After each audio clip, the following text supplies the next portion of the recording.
I heard that. I heard that. I heard that. Thank you for at least giving a nod in the direction of respect, Mike. I appreciate that. Thank you very much. I love it when I get you got multiple bills, so you have to kind of give them a category, right? When you set up and it says, well, energy signing bill. So I thought, well, I better have lots of energy when I come out, there's usually no problem. But the reason that some of these, we've been doing some of these things in groups, among other things, because so many bills passed, but it is because there was a concentration this legislative session on categories of issues, not just individual issues. Yes, there were individual things that came up that needed attention and focus, but there was an aggregate of ideas that came in that were manifest in bills in one way or another. And I think this combination today relating to energy information reporting, relating to the PUC, obviously that's just in general, but renewable energy and wind energy facilities actually deals with public benefits. It deals with convenience to the public. They deal with trying to advance our independent energy goals. So I want to take them up individually just for a mention, and then I think that will make the point for us. And if it's okay with the chair, I'd like her to come up and say a word or two about this combination as well, and the direction that the PUC is going. The energy information reporting. It simplifies the registration and reporting process for fuel distributors, and it amends the PUC responsibilities and powers relating to energy industry information reporting.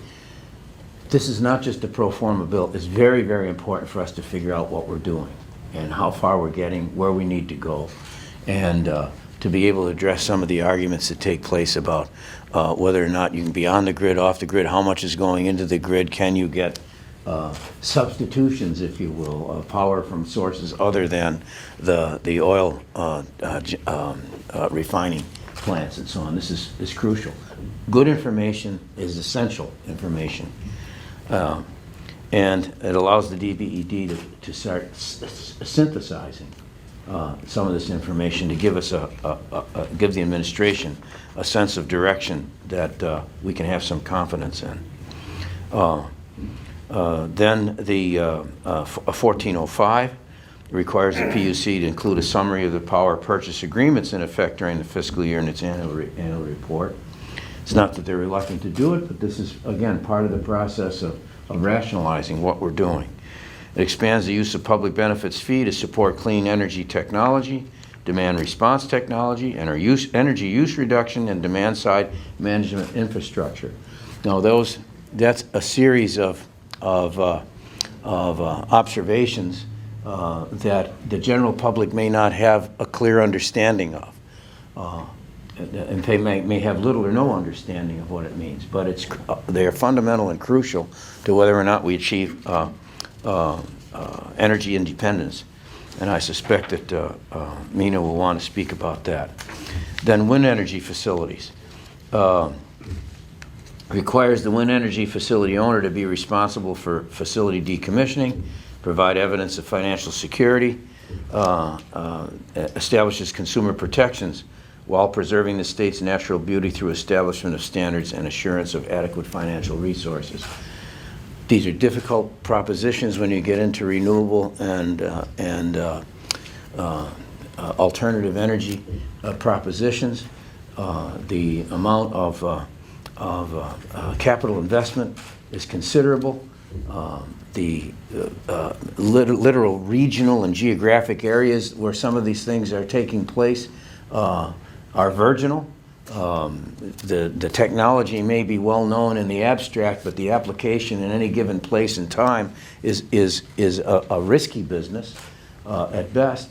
So having a good financial foundation is essential, and being able to determine that in a sensible and responsible way is what this bill is aimed at. And then finally,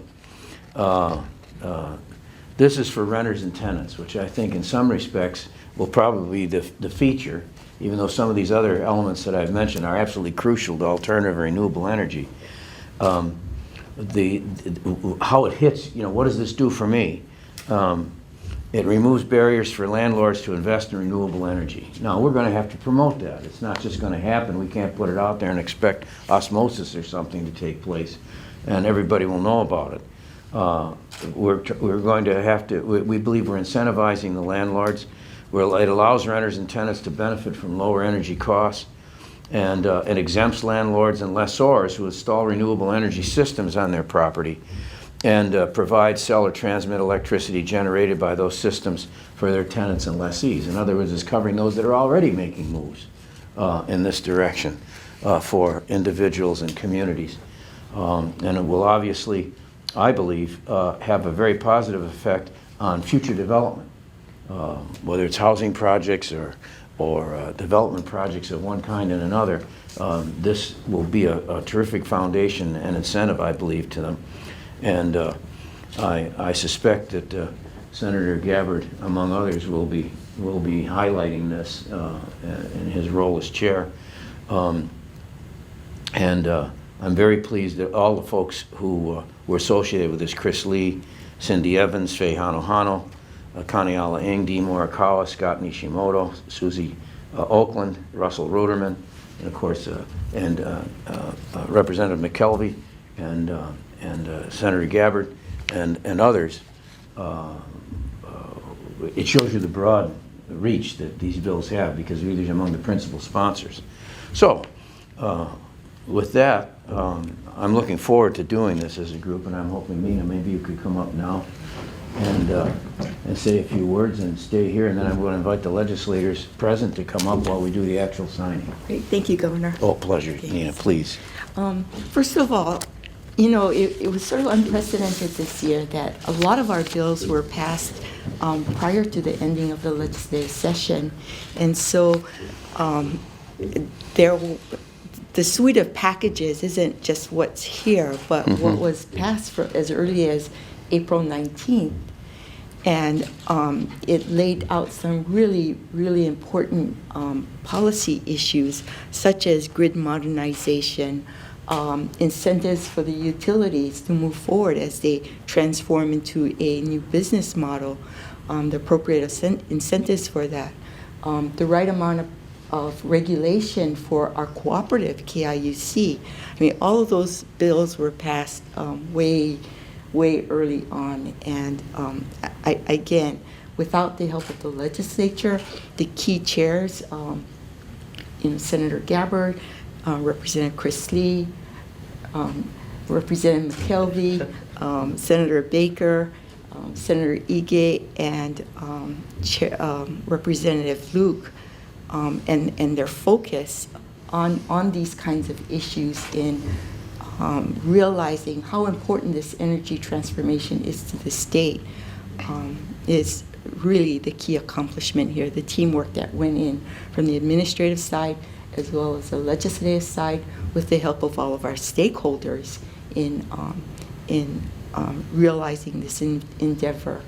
I also want to touch on, in order for the PUC to do its work, we need our resources, and two key bills went through this year, giving us the flexibility at looking at our staffing positions and the job descriptions and taking that part out of statute to deal with this evolution that we're going through at the PUC.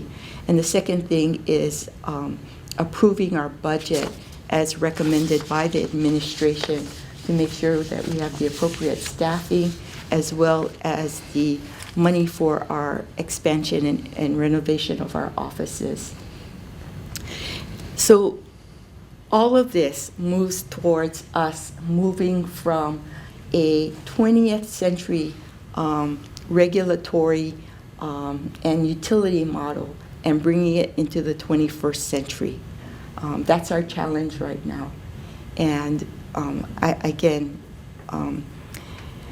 the key focus is how to make this transition affordable, forward-thinking, a model for the rest of the country as well as the rest of the world as we faced many of the challenges in this remarkable transition that we will have only once in our lifetime. We really are setting the groundwork for an infrastructure of the future that will serve several generations.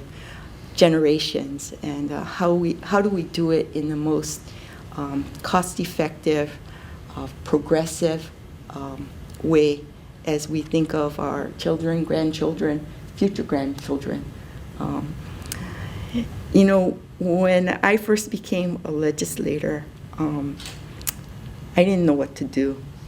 And one of the most fortuitous meetings I had was with Dr. Jim Dater, futurist at the University of Hawaii. And one of the most important things to me that he said is, you know, as a legislator, you need to speak for the future because the future has no voice. And that changed my perspective on how I think and how I do my business. But as public servants, and I hope I can speak for Commissioner Akiba and Commissioner Champley, that is what we're trying to do at the Public Utilities Commission with our staff. You know, how do we bring forth the best possible future for our state with the companies that we regulate in the best way possible. And so I cannot thank the governor for all of his support of Commissioner Champley, Commissioner Akiba, and my staff in giving us good direction, being so supportive in what we do, and also the legislature and our various stakeholder groups as we move forward. Thank you. Thank you. Thanks very much. Why don't you stay up here? Yeah. So, thank you very much, Mina. So, Yeah, I'm sorry. Rep. McKelvey wanted to pull out your chair. why don't you come up? Yeah. I hope I can summarize. We're removing unnecessary benefits. I should say unnecessary barriers. I don't know if there's any unnecessary unnecessary benefits when they're not warranted. But to allow, I believe, a greater segment of the community to invest in and benefit from renewable energy. And I think we're improving the efficiency of the industry's registration and reporting process and encouraging greater openness and transparency in the process. That's on the programmatic side. And as far as technology is concerned, it is ever changing, and we have to change with it, and I think that's what the chair's comments just addressed. I believe that with this more open and transparent engagement that these bills provide, particularly for the base customer, I think it's going to promote greater government accountability for sure, but it will also promote a much quicker path on our energy independence trek. So with that, I'll start right here with HB 1405. The summary of the purchase agreements, etc., which will become Act 260.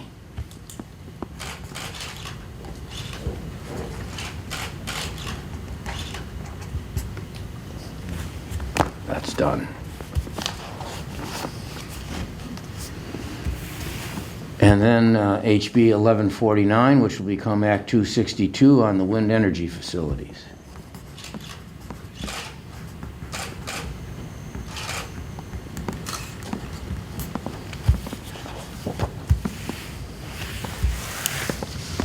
And then the energy information reporting, that's HB811, which will become Act 259.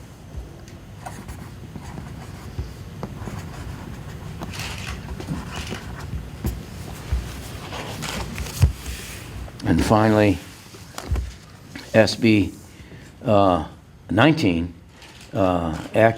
which will become Act 261, which is directly related to our property owners and renters.